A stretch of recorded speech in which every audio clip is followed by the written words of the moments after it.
Hello.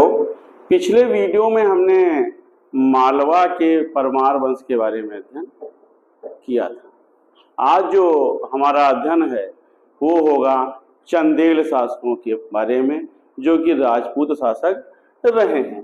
और चंदेल शासक जो प्रसिद्ध हुए हैं वो जेजाग भुक्ति के क्षेत्र के रहे हैं। जेजाग भुक्ति आपके लिए एक नया नाम लगता होगा कि ये कौन सा स्थान है। तो जेजाग भुक्ति आज का जो उत्तर प्रदेश और मध्य प्रदेश के बीच बॉर्डर पर बुंदेलखंड है, इसी को जेजाग भुक्ति कहते हैं। और बुंदेलखंड के चंदेल शासकों के बारे में आपने सुना होगा। तो आज जो हमारा टॉपिक है वो है जेजाग भुक्ति या बुंदेलखंड के चंदेल राजपूत। राजपूतों के इस ब्रांच का चंदेल वंश के इतिहास का जो हमारा प्रमाणिक साधन है, तो हम देखते हैं कि उनके शासकों के बहुत से ऐसे अभिलेख हैं जो उनकी ऐतिहासिकता को बताते हैं। सबसे पहला जो इनका अभिलेख है वो है खजुराहो का अभिलेख। खजुराहो के विश्व प्रसिद्ध मंदिर आप जानते हैं कि प्रसिद्ध हैं। खजुराहो जो है छतरपुर जिले में मध्य प्रदेश का एक स्थान है। और यहाँ का जो अभिलेख है वो 954 ईस्वी का मिला है। इस अभिलेख से हम जो है चंदेल शासकों के बारे में काफी जानकारी प्राप्त होते हैं। तो यहाँ पर 954 और 1002 ईस्वी के ऐसे अभिलेख मिले हैं जो चंदेल शासकों के बारे में बताते हैं। अगला जो अभिलेख है वो है नन्यौरा का अभिलेख। नन्यौरा जो स्थान है ये उत्तर प्रदेश के हमीरपुर जिले का स्थान है। और यहाँ के अभिलेख जो कि 998 ईस्वी का है, ये भी चंदेल शासकों के बारे में बताता है। इसके बाद है मऊ का पत्थर का अभिलेख या मऊ प्रस्तर का लेख। इससे भी हमें चंदेल शासकों के ऐतिहासिक सामग्री के बारे में जानकारी प्राप्त होती है। इसी प्रकार से छतरपुर का लेख है। ये ऐसे अभिलेख या पाषाण लेख हैं जो चंदेल शासकों के बारे में बताते हैं। महोबा किले पर लिखा हुआ एक लेख चंदेल शासकों के इतिहास को बताता है। और इस पर जो सन अंकित है वो 1183 ईस्वी का अंकित है। तो ये ऐसे लेख हैं जो चंदेल शासकों के बारे में लिखित प्रमाण प्रस्तुत करते हैं। इन लेखों में हम देखते हैं तो खजुराहो से प्राप्त लेख जो है वो सर्वाधिक महत्वपूर्ण लेख है, क्योंकि इसके दोनों लेख चंदेल शासक ढंग के समय के हैं, जिसमें चंदेल शासकों की वंशावली, यशोवर्मा और ढंग की उपलब्धियों का विस्तार पूर्वक वर्णन किया गया है। तो ये लेख जो है चंदेल वंश के शासकों के इतिहास के अध्ययन करने का प्रमुख साधन दिखाई पड़ता है। चंदेल शासक ही वो राजपूत शासक रहे हैं जिन्होंने सर्वप्रथम देवनागरी लिपि में अपने लेख लिखाए थे। तो आप ये भी जान लो कि देवनागरी, अभी तक आप अन्य लिपि पाली, प्राकृत या आर्मेयिक इन लेखों में आप जानते थे, लेकिन देवनागरी लिपि में चंदेल शासकों ने अपने लेख उत्कीर्ण कराए थे। चंदेल शासकों के इतिहास पर अगर प्रकाश डालने वाले ग्रंथों को हम देखते हैं तो कृष्ण मिश्र का प्रबोध चंद्रोदय, राजशेखर का प्रबंध कोश, चंद्रवरदाई का पृथ्वीराज रासो और परमार रासो, जगनिक द्वारा लिखा हुआ आलखंड, ये महत्वपूर्ण ऐसे ग्रंथ हैं जो चंदेल शासकों की कहानी बताते हैं। प्रबोध चंद्रोदय पुस्तक से चंदेल और कलचुरी या चेद राजाओं के संघर्ष का ज्ञान होता है। प्रबंध कोश से मदन वर्मन और प्रबंध से हमें चंदेल शासक मदन वर्मा के बारे में जानकारी मिलती है। चंद्रवरदाई और जगनिक के द्वारा लिखा हुआ जो पृथ्वीराज रासो है और आलखंड है, ये चौहान शासक पृथ्वीराज तृतीय या पृथ्वीराज चौहान और चंदेल शासक परमर्द के बीच हुए संघर्ष को रोचक पूर्ण ढंग से प्रस्तुत करते हैं। और ये ग्रंथ तत्कालीन भारत के उन राज्य के जो चौहान और चंदेल राज्य रहे हैं उनकी संस्कृति पर भी प्रकाश डालते हैं। तो ये ऐसे पुस्तक हैं जिनसे हमें चंदेल शासकों का इतिहास मिलता है। मुस्लिम लेखकों में हम देखते हैं तो चंदेल शासकों के इतिहास के बारे में उनके लेख भी काफी सहायता प्रदान करते हैं। जैसे इब्न उल अतहर, निजामुद्दीन हसन निजामी आदि ऐसे नाम हैं, या अतहर और निजामुद्दीन जो है महमूद गजनवी और चंदेल शासक विद्याधर के बीच होने वाले संघर्ष का विवरण देते हैं। और ये दोनों लेखक चंदेल शासक विद्याधर की शक्ति की प्रशंसा करते हैं। निजाम के भी विवरण से कुतुबुद्दीन ऐबक द्वारा चंदेल राज पर किए हुए आक्रमण और उसके जाने के बाद वहां पर जो शांति की स्थिति होती है उसका वर्णन किया गया है। चंदेल शासकों द्वारा बनवाए गए अनेक मंदिर, अनेक मूर्तियां आज भी हमें खजुराहो में दिखाई पड़ती हैं, जहां से उनके धार्मिक विचारों विश्वासों के बारे में भी हमें पता चलता है। तो वहीं दूसरी तरफ उनके द्वारा कला और स्थापत्य के बारे में कैसी नीति अपनाई गई थी उसके बारे में जानकारी मिलती है। तो ये चंदेल शासकों के इतिहास को जानने के ऐसे साधन हैं जो हमें इस प्रतिष्ठित राजपूत राजवंश के बारे में बताते हैं और उनके बारे में पर्याप्त साधन और साक्ष्य हमें प्रस्तुत करते हैं। चंदेलों का अगर राजनीतिक इतिहास देखते हैं, इनकी राजनैतिक उत्कर्ष कैसे हुआ या राजनैतिक उदय इनका कैसे हुआ, तो इनके बारे में हम देखते हैं तो आप पहले भी पाते हैं कि सबसे पहला जो शासन रहा है राजपूतों का वो गुर्जर और प्रतिहार का रहा है। तो प्रतिहार वंश के साम्राज्य के पतन के पश्चात उत्तर प्रदेश और मध्य प्रदेश के बुंदेलखंड की धरती पर चंदेल शासकों की स्वतंत्र राजनीतिक इतिहास की जानकारी हमें मिलती है। बुंदेलखंड का प्राचीन नाम जेजाग भुक्ति रहा है। चंदेलों की अगर उत्पत्ति हम देखते हैं तो उसके बारे में पूर्व का इतिहास हमें ज्यादा नहीं मिलता है, लेकिन कुछ प्राचीन लेखों में हमें चंद्रात्रेय ऋषि के वंशज इनको बताया गया है। चंद्रात्रेय जो ऋषि थे उनका वंशज इन्हें कहा गया है और चंद्रात्रेय ऋषि जो है वो अत्र ऋषि के पुत्र रहे हैं। तो चंद्रात्रेय वंश का वंशज चंदेल शासकों को बोला गया है और ये अत्र के पुत्र माने गए हैं। चंदेल शासक अपना संबंध चंद्रमा से जोड़ते हैं, तो इससे इस बात की हमें सूचना मिलती है कि चंदेल शासक चंद्रवंशी क्षत्रिय रहे होंगे। इस वंश की स्थापना 831 ईस्वी के आसपास नन्नुक नामक व्यक्ति ने किया था। नन्नुक, तो इस व्यक्ति के द्वारा 831 ईस्वी में चंदेल वंश की स्थापना की गई थी। प्रारंभिक चंदेल शासक गुर्जर प्रतिहार शासकों के सामंत के रूप में शासन करते थे और सामंत के रूप में जो इनके प्रमुख नगर थे वो छतरपुर, महोबा, कालंजर और खजुराहो रहे हैं। इस वंश के अगर प्रारंभिक हम शासकों के बारे में देखते हैं तो वागपति, जय शक्ति, विजय शक्ति और राहिल के नाम मिलते हैं।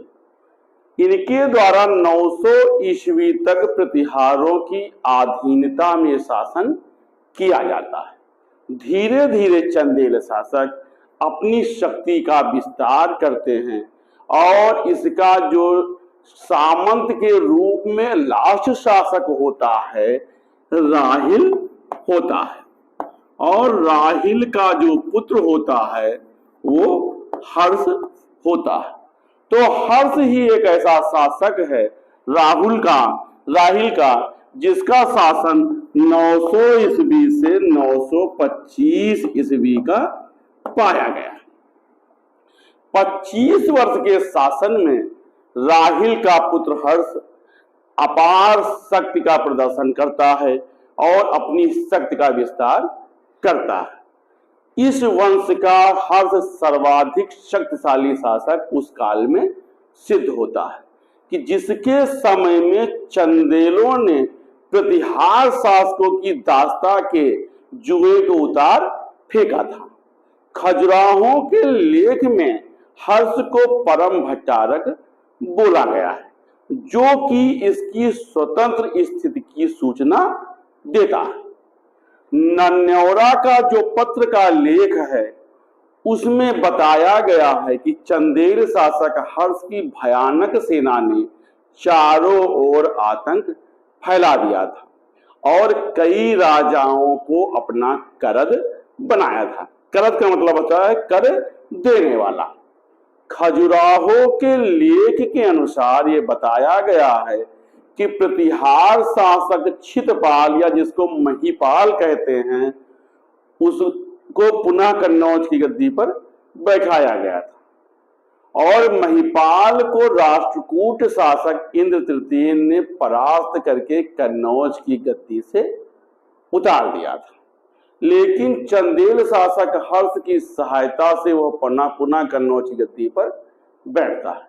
तो इससे पता चलता है कि अब प्रतिहार शासक धीरे धीरे निर्बल हो रहा था, जो कि उनका आश्रयदाता रहा है, और उसके स्थान पर उसके चंदेल सामंत अब एक शक्ति के रूप में उभर रहे थे। हालांकि हम देखते हैं तो हर्ष कुछ समय तक चंदेल शासक के रूप में, चंदेल प्रतिनिधि के रूप में प्रतिहारों का सामंत बना रहता है, और लेकिन ये अधीनता अमाननीय क्यों नाम मात्र की ही रहती है। चंदेल शासक हर्ष दो राजवंश चौहान और कलचुरियों के साथ वैवाहिक संबंध को स्थापित करके अपनी स्थिति को मजबूत करता है। हर्ष अपने वंश की कन्या का विवाह, जिसका के नाम नट्टा देवी होता है, कलचुरी शासक कोक्कल के साथ करता है और अपना स्वयं का विवाह चौहान वंश की कन्या कचुका के साथ करता है। कलचुरी शासक राष्ट्रकूटों के संबंधी रहते हैं और कोक्कल ने भी अपनी कन्या का विवाह राष्ट्रकूट शासक कृष्ण द्वितीय के साथ कर रखा होता है। तो इस प्रकार से हर्ष कलचुरियों के साथ राष्ट्रकूटों का भी समर्थन प्राप्त करता है। हर्ष को हम देखते हैं तो वैष्णव मत का धर्मावलंबी रहा है, और हर्ष के बाद जो इस वंश का शासक बनता है वो बनता है यशोवर्मन। यशोवर्मन हर्ष का पुत्र होता है और कहीं कहीं पर इसे लक्ष्मण सेन भी कहा गया है। इसके भी मंदिर महोबा के उसमें सारी खजुराहों के मंदिरों में दिखाई पड़ते हैं। इसके द्वारा 930 ईस्वी में गद्दी पर बैठा जाता है। यशोवर्मन भी अपने पिता के समान एक साम्राज्यवादी शासक होता है और सबसे पहले यह कन्नौज पर आक्रमण करके प्रतिहार साम्राज्य को खत्म करता है। इसके बाद राष्ट्रकूटों से कालंजर का प्रसिद्ध दुर्ग जीतता है। खजुराहों के लेख में यशोवर्मन को गौड़, खस, कोसल, कश्मीर, मालवा, चेद, कुर, गुर्जर आदि राज्यों का विजेता कहा गया है। बताया जाता है कि ये काफी राज्यों पर अपना अधिकार कर चुका था और खसों की सेनाओं का सामना किया था। कोसल को इसके द्वारा लूटा गया था और कश्मीर के शासन का सर्वनाश किया गया था। मिथिला नरेश को इसके द्वारा शिथिल किया गया था, ऐसा इतिहास में कहा गया है। मालवा के लोगों के लिए वो काल के समान था, उसके सामने चेद के शासक कांपते थे। कुर रूपी वृक्ष के लिए वो आंधी के समान रहा है और गुर्जरों को जलाने वाला कहा गया है। तो इस प्रकार से इसके शक्ति की प्रशंसा की गई है। इसके बारे में ये भी कहा जाता है कि इसकी सेना ने हिमालय पर्वत पर चढ़ाई किया था। तो यशोवर्मन का प्रभाव हिमालय से लेकर के मालवा तक और कश्मीर से लेकर के बंगाल तक रहा है। यद्यपि ये इतिहास उसका अतिशयोक्त लगता है, लेकिन इसमें कोई संदेह नहीं है कि हर्ष एक पराक्रमी चंदेल शासक रहा है। एक सामंत की स्थिति से उठ करके उसने अपनी उपलब्धियों के द्वारा सार्वभौम पद को प्राप्त किया था। विजेता होने के साथ साथ ये एक महान निर्माता भी रहा है, जिसने कि खजुराहो के प्रसिद्ध विष्णु मंदिर का निर्माण कराया था। इस मंदिर में उसने वैकुंठ की मूर्ति स्थापित कराई है, जिसे उसने प्रतिहार शासक देवपाल से प्राप्त किया था। इसके अतिरिक्त हम यशोवर्मन के बारे में देखते हैं तो यशोवर्मन द्वारा एक विशाल जलाशय का भी निर्माण कराया गया था। यशोवर्मन ने 950 ईस्वी तक शासन किया था। तो 20 वर्ष का शासन इसके द्वारा किया गया था और इसके बाद इसका उत्तराधिकारी इसका पुत्र धंग होता है। और धंग को हम अभी देखते हैं तो चंदेलों का एक महान राजा मानते हैं। धंग 950 ईस्वी में चंदेल शासक बना था और इसका शासनकाल 1002 ईस्वी तक रहा है। इसके द्वारा लगभग 52 साल तक शासन किया गया था। धंग को चंदेलों की वास्तविक स्वाधीनता का जन्मदाता माना गया। इसके शासनकाल की घटनाओं का वर्णन हमें खजुराहों के लेख से मिलता है। हम देखते हैं तो भारतीय इतिहास में पाते हैं कि धंग के पहले चंदेल शासक नाम मात्र के रूप में ही प्रतिहारों की अधीनता को स्वीकार करते थे, लेकिन इसने कालिंजर पर अपने अधिकार को सुदृढ़ किया और कालिंजर को अपनी राजधानी बनाया था।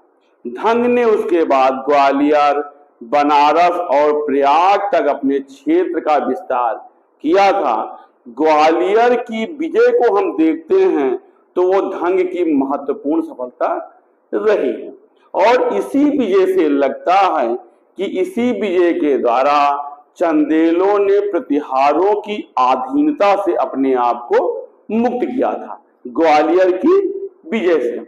इसके विषय में कहा गया है कि उसने कन्नौज या गांधीनगर को जीता था, जो कि ब्रजदमन नामक एक व्यक्ति कछवाहा शासक रहा है। और सास बहू का जो लेख है, सास बहू का लेख, ये भी आप लेख जान लीजिए कि ये भी एक लेख है, सास बहू का लेख। ये लेख जो है वो 1036 ईस्वी का लेख है। सास बहू के लेख में बताया गया है कि ब्रजदामन नामक एक कछवाहा शासक को, जो कि कन्नौज का था, उसको धंग ने पराजित किया था। कछवाहा शासक या कच्छप घात शासक लोग पहले प्रतिहारों की अधीनता स्वीकार करते थे और ग्वालियर में शासन करते थे। ब्रज दमन ने भी पहले प्रतिहारों से ग्वालियर को जीता था, लेकिन बाद में उसे अधीनता स्वीकार करनी पड़ी थी। इसके बाद कई वर्षों तक कछवाहे राजपूत चंदेलों के सामंत बने रहते हैं, और विद्याधर के समय में हम पाते हैं तो उसका शासक अर्जुन चंदेलों का शासक रहता है। इतिहास में हम देखते हैं तो विद्याधर के पश्चात मालवा के परमार शासकों की अधीनता ये कछवाहा शासक स्वीकार करते हैं।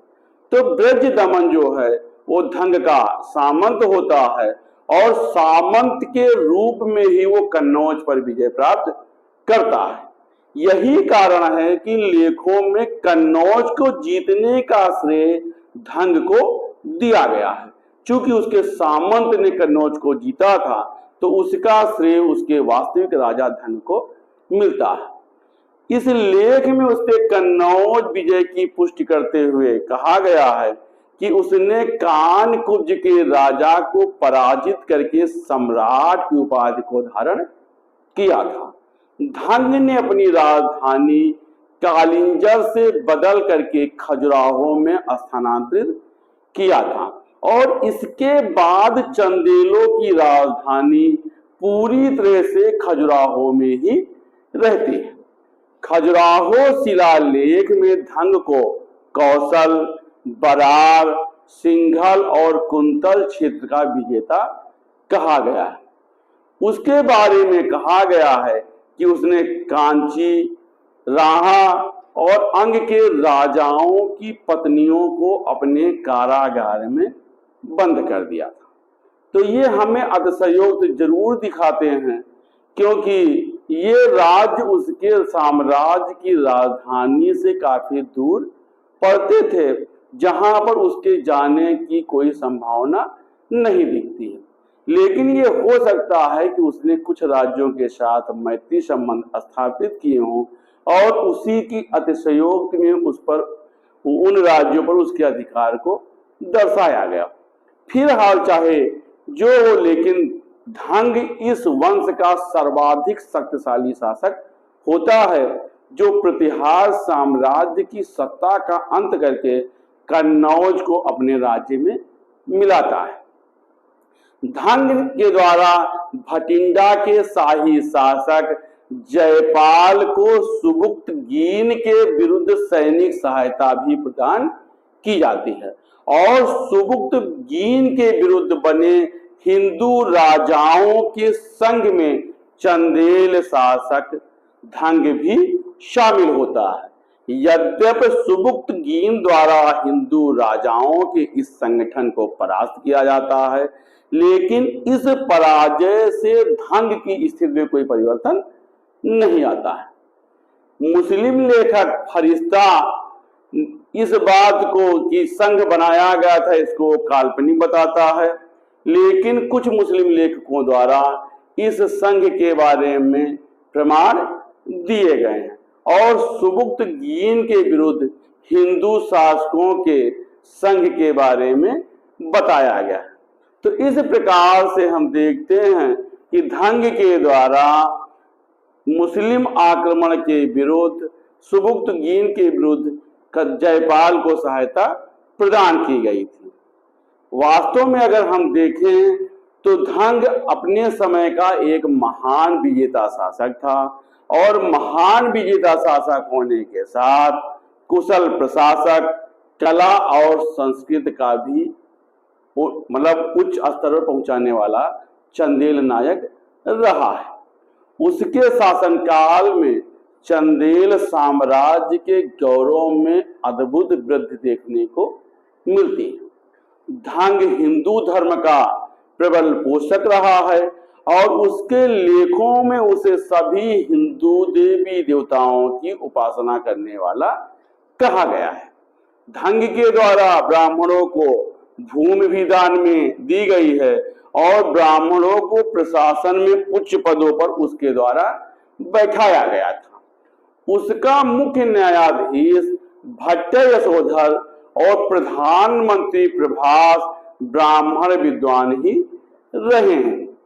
धंग स्वयं ब्राह्मण धर्मानुयायी था, लेकिन इसके बाद भी वो अन्य धर्मों के प्रति सहिष्णु भावना रखता था। खजुराहो में उसके द्वारा जैन मत धर्म के अनुयायियों के लिए उनके प्रचार के लिए मंदिर बनवाने की सुविधा प्रदान की गई थी। खजुराहो से एक लेख में उसके काल की धार्मिक सहनशीलता के बारे में जानकारी मिलती है। धंग एक महान निर्माता शासक रहा है और खजुराहो में उसके द्वारा अनेक भव्य मंदिरों का निर्माण कराया गया था। उसके द्वारा जैन मंदिरों में जिननाथ, विश्वनाथ, वैद्यनाथ आदि मंदिर भी बनवाए गए थे। चंदेल शासक धंग के द्वारा महाराजा धीराज की उपाधि को धारण किया गया था। धंग के बारे में कहा जाता है कि लगभग वो 100 वर्षों तक जीवित रहा है और अंत में प्रयाग में गंगा जमुना के पवित्र संगम पर उसने जा करके अपने शरीर का त्याग किया था। धंग के पश्चात गंड उसका जो पुत्र होता है वो चंदेल वंश का शासक बनता है। गंड भी अपने पिता की भांति एक शक्तिशाली शासक सिद्ध होता है, लेकिन भारत के इतिहास में हमें गंड का कोई लेख नहीं मिलता है। इससे यह पता चलता है कि वो काफी अधिक आयु में चंदेल शासक बना होगा। चूंकि धंग का ही शासनकाल लगभग 50-52 साल का रहा है और वो स्वयं 100 साल तक जीवित रहा है, तो इसका मतलब उसके पुत्र गंड को बहुत काफी अधिक उम्र होने के बाद शासन का पद मिला होगा और इसी कारण उसके द्वारा ना कोई विजय प्राप्त की गई होगी और ना कोई लेख लिखवाया गया होगा। फिलहाल इससे प्रतीत होता है कि गंड के काल में भी चंदेलों की जो सत्ता रहती है, शक्ति रहती है, वो अक्षुण्ण रहती है, अर्थात उसमें किसी प्रकार की कोई क्षति नहीं होती। त्रिपुरी के कलचुरी या चेद शासक, ग्वालियर के कच्छपघात या कछवाहा शासक गंड की अधीनता को स्वीकार करते रहे हैं। गंड का जो शासन काल है वो 1002 से 1019 ईस्वी का मिलता है, अर्थात इसके द्वारा 17 साल तक शासन किया जाता है। गंड के बाद जो चंदेल वंश का अगला शासक बनता है वो विद्याधर होता है, जो कि 1019 ईस्वी में चंदेलों की गद्दी पर बैठता है और इसका शासनकाल 1032 ईस्वी का रहता है। विद्याधर चंदेल जो है, चंदेल शासकों में सर्वाधिक शक्तिशाली शासक सिद्ध होता है। विद्याधर के शासनकाल की घटनाओं के बारे में हमें उसके लेखों और मुस्लिम लेखकों के विवरण से जानकारी प्राप्त होती है। मुस्लिम लेखक विद्याधर को नंद या विद्या नाम से संबोधित करते हैं और उसे उस समय तत्कालीन भारत का एक शक्तिशाली राजा मानते हैं। विद्याधर के राजा बनते समय ही भारत पर महमूद गजनवी के नेतृत्व में तुर्कों का आक्रमण हिंदू राजाओं पर तेज होता है, लेकिन योग्य और साहसी विद्याधर इस आक्रमण से बिल्कुल विचलित नहीं होता है और तुर्कों से कड़ी मुठभेड़ के लिए वो प्रस्तुत होता है। अपने वंश की मर्यादा पर चूंकि विद्याधर को काफी गर्व होता है, इसलिए 1019 ईस्वी में महमूद गजनवी द्वारा कन्नौज के प्रतिहार शासक राज्यपाल के ऊपर आक्रमण किया जाता है और कन्नौज का शासक राज्यपाल डर करके बिना युद्ध के आत्मसमर्पण कर देता है। जब विद्याधर को इस घटना की सूचना मिलती है तो वो अत्यंत क्रुद्ध होता है और राज्यपाल को दंडित करने का निश्चय करता है। मुस्लिम लेखक इब्न अल अतहर बताता है कि विद्याधर इस बात से खिन्न होकर के कन्नौज पर आक्रमण करके राज्यपाल को मार डालता है। इसकी पुष्टि भी कुछ लेखों द्वारा की गई है। ग्वालियर के कछवाहा नरेश चंदेलों के सामंत होते हैं और उनका दूब कुंड का लेख जो 1088 ईस्वी का है वो बताता है कि इस वंश के अर्जुन ने विद्याधर की ओर से युद्ध करते हुए कन्नौज के शासक राज्यपाल को मार डाला था। चंदेल वंश का महोबा का लेख भी ये बताता है कि विद्याधर द्वारा राज्यपाल को मारा गया था। दूब कुंड के लेख में विद्याधर को विद्याधर देव कहा गया है और उसके पिता गंड के नाम का उसमें कोई उल्लेख नहीं मिलता है। तो हम देखते हैं कि राज्यपाल का वध करने के कारण विद्याधर की ख्याति चारों दिशाओं में फैलती है और उत्तर भारत का वो एक शक्तिशाली सम्राट सिद्ध होता है। कन्नौज में वो अपनी ओर से राज्यपाल के पुत्र त्रिलोचन पाल को अपने अधीन शासक बनाता है। त्रिलोचन पाल विद्याधर की अधीनता को स्वीकार करता है। अन्य हिंदू शासकों के भांति विद्याधर को भी काफी शक्तिशाली शासक माना गया है और महमूद गजनवी के लिए विद्याधर एक खुली चुनौती साबित होता है, जिसका सामना करने के लिए महमूद गजनवी को विद्याधर के सामने स्वयं प्रस्तुत होना पड़ता है।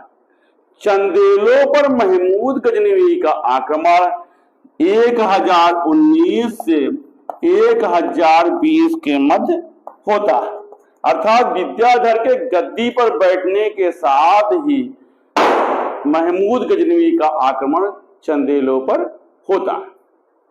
मुस्लिम स्रोतों से पता चलता है कि दोनों के बीच किसी नदी के किनारे भीषण युद्ध होता है और इस युद्ध का कोई परिणाम नहीं होता है। इस युद्ध में विद्याधर द्वारा राजनीतिक सूझबूझ का परिचय दिया जाता है और रात्र के अंधकार में युद्ध स्थल उपयुक्त न होने के कारण अपनी सेनाओं को हटा लिया जाता है। इसके बारे में भी एक कहानी है कि जब नदी की दोनों घाटों के मतलब दोनों तटों पर महमूद गजनवी और विद्याधर की सेना इकट्ठा होती है युद्ध के लिए, तो महमूद गजनवी विद्याधर की विशाल सेना को देख करके घबरा जाता है और विद्याधर भी महमूद गजनवी की सेना को देख करके घबरा जाता है कि कहीं ऐसा ना हो कि मैं इस युद्ध को हार जाऊं।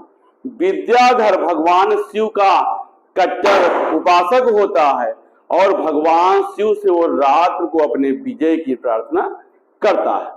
सुबह होते हुए देखता है कि महमूद गजनवी उस सेना को अपनी सेना को वापस लेकर के चला जाता है। तो इससे प्रतीत होता है कि दोनों सेनाओं में युद्ध नहीं होता है और दोनों सेनाएं अपने मन में डर के कारण पीछे को हट जाती हैं कि उन्हें पराजय का सामना ना करना पड़े। तो हम देखते हैं कि मुस्लिम लेखक इसी विद्याधर के मैदान से हटने को ही महमूद गजनवी की विजय मानते हैं, लेकिन ये उचित नहीं दिखाई पड़ता है क्योंकि महमूद गजनवी ने यदि वास्तव में विद्याधर को पराजित किया होता तो वो विद्याधर का पीछा करते हुए चंदेलों के राज्य में लूटपाट मचाता और कत्ले आम करता, युद्ध क्षेत्र से ही गजनी को वापस न लौटता। तो इससे पता चलता है कि स्वयं महमूद गजनवी भी विद्याधर की शक्ति को देख करके सशंकित रहा होगा और दोबारा उसके द्वारा उस युद्ध को न करके दोबारा 1022 ईस्वी में विद्याधर के राज्य पर आक्रमण किया जाता है। सबसे पहले महमूद गजनवी द्वारा ग्वालियर के दुर्ग पर घेरा डाला जाता है और यह युद्ध 4 दिन तक चलता है। अंत में दुर्गपाल 35 हाथियों की भेंट दे करके महमूद गजनवी से अपना पीछा छुड़ाता है। इसके पश्चात महमूद गजनवी द्वारा कालिंजर के दुर्ग पर घेरा डाला जाता है, लेकिन महमूद इस दुर्ग को नहीं जीत पाता है और विद्याधर चंदेल और महमूद गजनवी के बीच में संधि हो जाती है।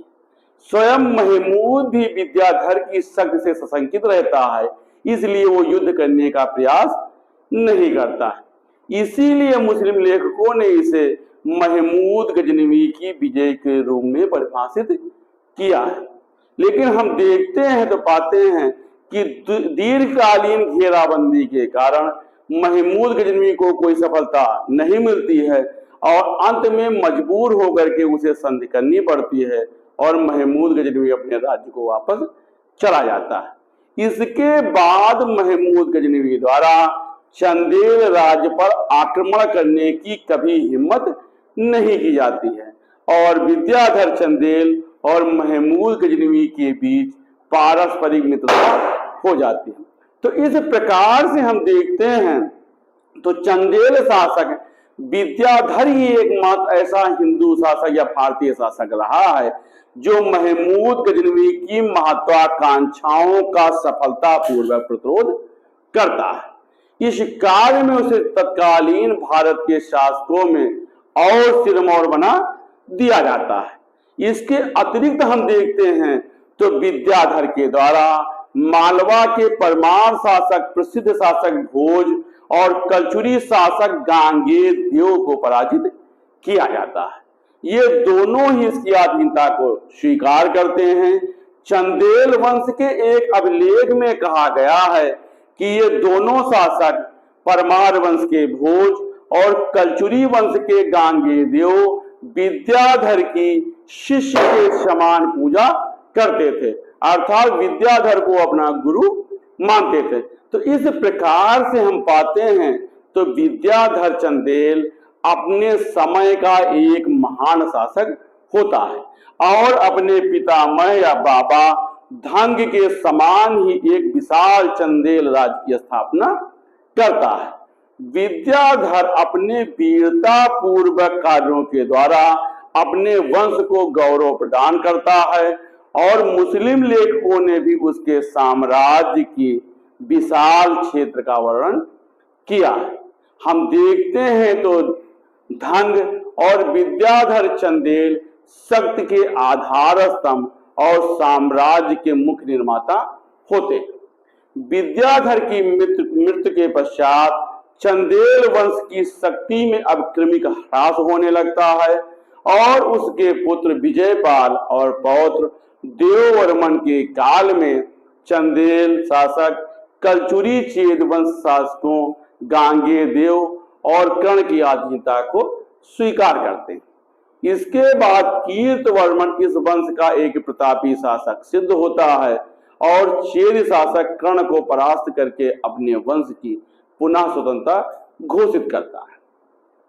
प्रबोध चंद्रोदय नाटक में कर्ण को पराजित करने का श्रेय गोपाल नामक उसके एक सामंत को दिया गया है। अजयगढ़ और महोबा से प्राप्त चंदेल लेख भी इस बात की पुष्टि करते हैं। तो इससे पता चलता है कि कीर्तिवर्मन ने चेद शासक को हरा करके अपने साम्राज्य को नए सिरे से संगठित किया था। उसके शासनकाल में प्रबोध चंद्रोदय के रचयिता कृष्ण मिश्र निवास करते थे। कीर्तिवर्मन के द्वारा 1100 ईस्वी तक शासन किया जाता है और इसके बाद सलक्षण वर्मा, जय वर्मा और पृथ्वी वर्मा राजा होते हैं। इनके द्वारा 1129 ईस्वी तक चंदेल राज्य पर शासन किया जाता है, लेकिन इन शासकों के शासनकाल में कोई ऐसी घटना नहीं घटती। 1129 ईस्वी में मदनपाल इस वंश का शासक बनता है। मदनपाल को मदन वर्मा भी कहा गया है। मदन वर्मा चंदेल वंश का एक शक्तिशाली शासक सिद्ध होता है और उसके समय के 15 लेख, अनेक स्वर्ण मुद्राएं और रजत मुद्राएं मिलती है, जिससे कि उसके शासन काल की घटनाओं की जानकारी प्राप्त होती है। कुछ विद्वान विद्याधर के पश्चात मदन वर्मा को ही चंदेल वंश का सर्वाधिक शक्तिशाली राजा मानते हैं। मऊ के लेख से पता चलता है कि मदन वर्मा के द्वारा चेद और परिमार राजाओं को पराजित किया जाता है और काशी के राजा पर भी अंकुश डाला जाता है। तो इस प्रकार से प्राचीन चंदेल राज्य के सभी प्रमुख भागों पर उसके द्वारा पुनः नियंत्रण स्थापित किया जाता है। चंदेलों के इतिहास में हम देखते हैं तो चंदेल वंश का अंतिम महान शासक परमाल या परमर्द देव होता है, जिसके द्वारा 1165 ईस्वी से 1203 ईस्वी तक शासन किया जाता है। 1182 ईस्वी में वो पृथ्वीराज द्वारा पराजित किया जाता है और चंद्रबरदाई द्वारा लिखे गए पृथ्वीराज रासो, इसी प्रकार से परमार रासो और आलखंड आदि ग्रंथों में परिमर्दिन या परिमर्द देव या परमाल के राज्य पर पृथ्वीराज के आक्रमण और उसके पराजित होने की सूचना मिलती है। इसी ग्रंथों से ज्ञात होता है कि आल्हा और उदल नामक दो चंदेल सेना नायकों के द्वारा परिमर्द की तरफ से पृथ्वीराज के साथ युद्ध किया जाता है और इस युद्ध को लड़ते हुए वो अपनी जान गंवाते हैं। पृथ्वीराज द्वारा परिमर्दिन को पराजित करके महोबा पर अधिकार किया जाता है। महोबा पर पृथ्वीराज के अधिकार की पुष्टि मदनपुर जो 1182 ईस्वी का लेख है इससे पता चलता है। लेकिन हम देखते हैं तो पाते हैं कि पृथ्वीराज के वापस जाने के बाद परिमर्द पुनः महोबा को अपने अधिकार में लेता है और 1183 ईस्वी में उसका एक लेख वहां पर मिलता है।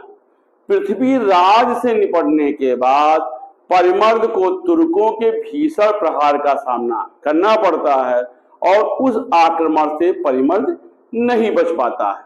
1203 ईस्वी में कुतुबुद्दीन परिमर्द को पराजित करके कालिंजर के दुर्ग पर अपना अधिकार करता है। कालिंजर के दुर्ग में ही परिमर्द की मृत्यु होती है और परिमर्द देवों की मृत्यु के साथ ही चंदेलों की स्वाधीनता का अंत होता है। 13वीं शताब्दी के आते आते चंदेल राज्य का अस्तित्व थोड़ा सा बना रहता है और 1305 ईस्वी में इसे दिल्ली सल्तनत में मिला लिया जाता है।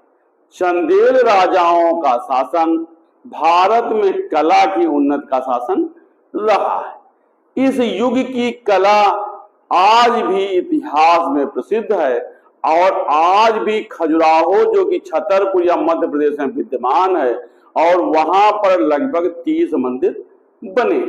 यह मंदिर विष्णु, शिव और जैन तीर्थंकरों की उपासना के लिए बनवाए गए थे। इन मंदिरों में कंडारिया महादेव का मंदिर सर्वाधिक प्रसिद्ध मंदिर है। मंदिरों के गर्भगृह में शिव, गणेश और प्रमुख हिंदू देवी देवताओं की मूर्तियां बनी हैं। यहाँ पर अनेक प्रमुख मंदिरों में जगदम्बिका मंदिर, चित्रगुप्त मंदिर, विश्वनाथ मंदिर और पार्श्वनाथ का मंदिर विशेष रूप से प्रसिद्ध माना गया है। खजुराहो के सभी मंदिरों में भीतरी और बाहरी दीवार पर अनेक भव्य मूर्तियां बनवाई गई। देवी देवताओं के अतिरिक्त अनेक अप्सराओं, नायिकाओं और सामान्य नारियों की मूर्तियां भी खजुराहो के मंदिर में बनाई गई। यद्यपि कुछ मूर्तियां आज के समय में अश्लील मूर्तियां मानी जाती हैं, लेकिन धर्म के आधार पर देखते हैं तो ये मूर्तियां धर्म पर तांत्रिक विचारधारा के प्रभाव को व्यक्त करती हैं। समय के अनुसार आज भी खजुराहो की कला अत्यंत प्रशंसनीय मानी गई है और खजुराहो की मंदिर और मूर्तियां चंदेल शासकों की अमर्त्य कीर्ति की कहानी आज भी कहती हैं। तो आज के इस वीडियो में हमने जेजाग गुप्त या बुंदेलखंड के चंदेल शासकों का अध्ययन किया है। अगले वीडियो में हम त्रिपुरी के कलचुरी वंश या चेद वंश का अध्ययन करेंगे। धन्यवाद।